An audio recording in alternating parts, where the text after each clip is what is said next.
Mais avant le bâtiment, ce qui m'intéresse, c'est peut-être même que c'est un non-bâtiment. C'est le contraire d'un bâtiment.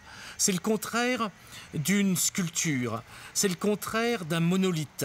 C'est le contraire de quelque chose où on va passer en disant « Oh mon Dieu que c'est beau !» Parce que voilà, le vrai sujet ici, c'est pas de faire une statue, c'est pas de faire une sculpture, ce n'est pas de faire un incroyable bâtiment à la gloire de l'incroyable architecte Philippe Starck.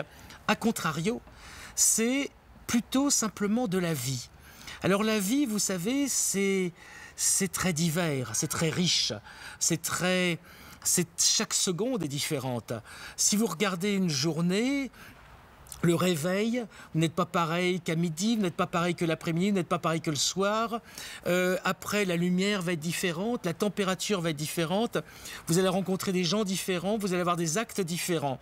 Eh bien, c'est ici. C'est-à-dire, ici, la Londinga, c'est simplement la cristallisation de la vie. Mais pas n'importe quelle vie.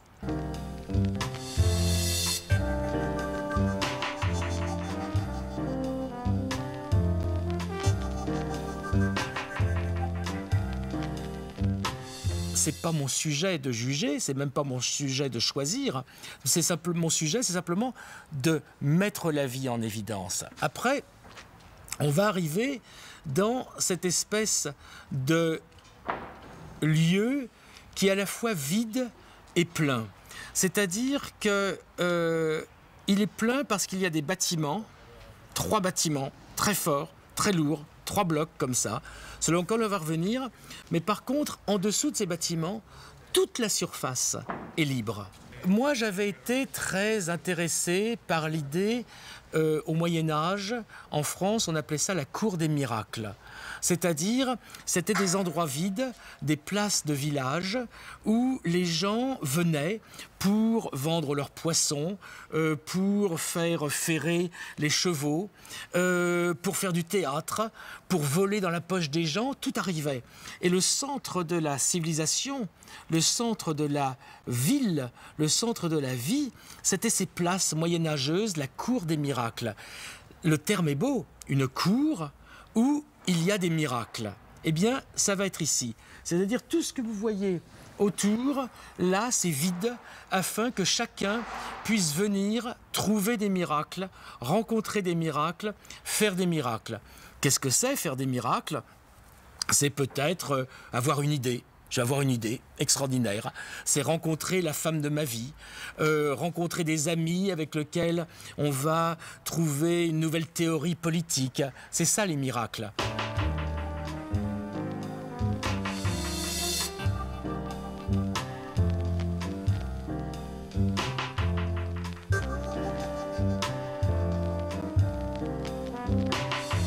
Après, il y a l'histoire. Il y a ce bâtiment qui était là. Bâtiment qui était un bâtiment industriel. C'est un bâtiment où on stockait, donc c'est assez humble. Par contre, on y stockait quelque chose de noble, le vin.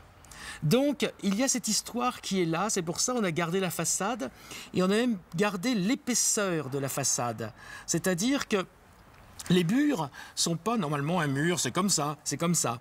Ici, les murs, ils font quelque chose comme 10 mètres de large. C'est très grand, parce qu'on va vivre dans les murs. Ça va être l'endroit où on vit dans l'histoire du bâtiment. Tout autour, à travers ces vitres, on va voir de la vie. On va voir des restaurants, on va voir des bureaux, on va voir des gens vivre. Il y a des salles de cinéma, il y a des salles polyvalentes avec des scènes, avec des écrans. Il y a des grandes salles d'exposition pour, j'imagine, faire un musée d'art moderne, des galeries comme ça, là encore pour apporter de la vie d'ailleurs, des galeries et pas d'un musée. Le musée, c'est un petit peu malgré tout mort. La galerie, c'est quelque chose de vivant. Et après, en montant dans les étages, ici, il y a des bibliothèques, des médiathèques, il y a des centres de sport. Et en haut, il y a une piscine et une terrasse avec du soleil. Et ça, je trouve ça formidable. Parce qu'aujourd'hui, je ne connais pas d'endroit au monde où il y a tout en même temps.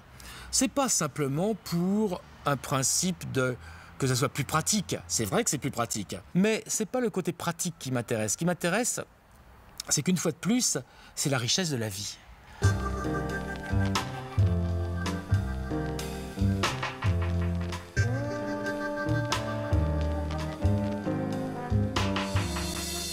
L'atrium est en effet un des éléments principaux parce qu'il représente la place, le centre.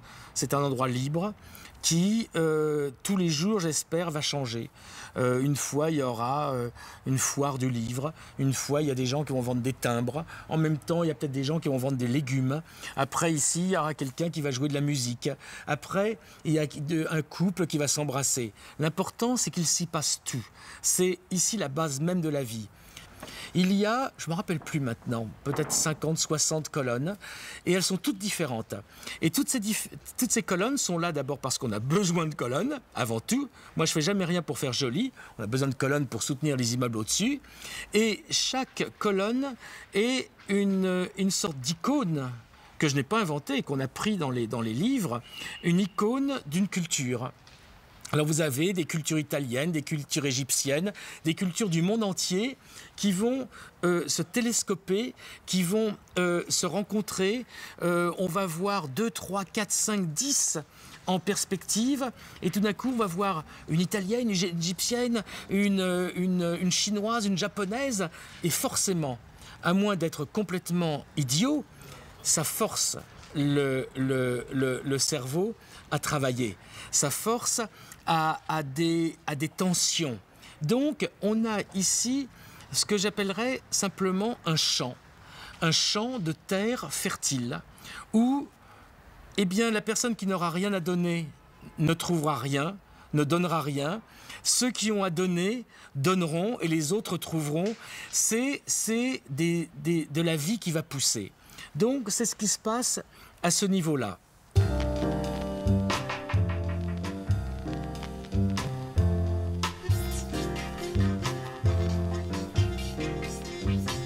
Après, il y a ces bâtiments qui sont, je le répète, très austères. Ils sont en briques, avec une architecture très classique, très iconique. J'ai voulu surtout ne pas dessiner. Je n'ai rien dessiné ici. J'ai simplement mis les choses en place de la façon la plus intéressante possible pour amener justement, pour apporter ces surprises fertiles. Alors ces bâtiments, ces 3 blocs, et ils sont tous un peu de travers comme ça, et ils sont tous un peu placés comme ça, parce que partout vous allez voir des perspectives étranges. Quand on prend une rue, les bâtiments en général ils sont parallèles. Et bien là, il y a des perspectives accentuées, il y a des perspectives inversées. Il y aura tous les angles de vue et toutes les lumières qui vont. Toute cette architecture est faite d'une façon pauvre, mais si on disait pauvre, ça serait trop simple. C'est l'élégance du minimum, l'élégance de la justesse, l'élégance d'une certaine forme de pauvreté volontaire. C'est-à-dire que dans ce bâtiment ici, il n'y a aucun élément décoratif. Et pourtant, partout où vous allez regarder, il y a des choses qui se passent.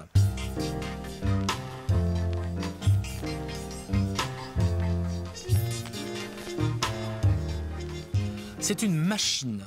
C'est une machine à créer de l'énergie. C'est une machine à créer du futur.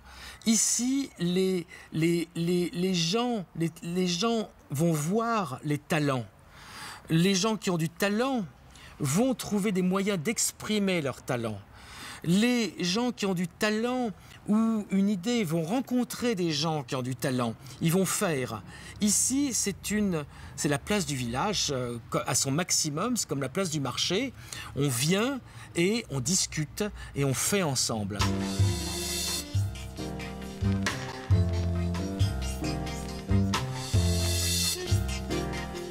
Forcément, c'est obligé pas de changer la vie de Bilbao, d'exprimer l'énergie qu'il y a déjà à Bilbao, d'épanouir ce qu'il y a déjà.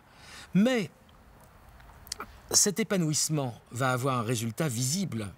Et donc, évidemment, ce résultat visible va attirer les gens de la ville, va attirer les gens de la région, va attirer les gens du pays, mais aussi va attirer les gens du monde entier. Vous savez, il y a des lieux comme ça. Il y a des époques et des lieux. Alors, dans les années 70, les gens se rencontraient à San Francisco. Ah moi, tous les gens que je connaissais qui faisaient quelque chose, j'ai rencontré un tel à San Francisco. Aujourd'hui, depuis quelque temps, il y a Berlin, par exemple. Ah, Berlin, tout se passe à Berlin. Il y a 20 ans, 25 ans, il y avait New York, dans Soho, il se passait des choses comme ça. Eh bien, j'ai la profonde croyance que dans quelques années, on dira « j'ai fait ça à la Lóndiga, à Bilbao ».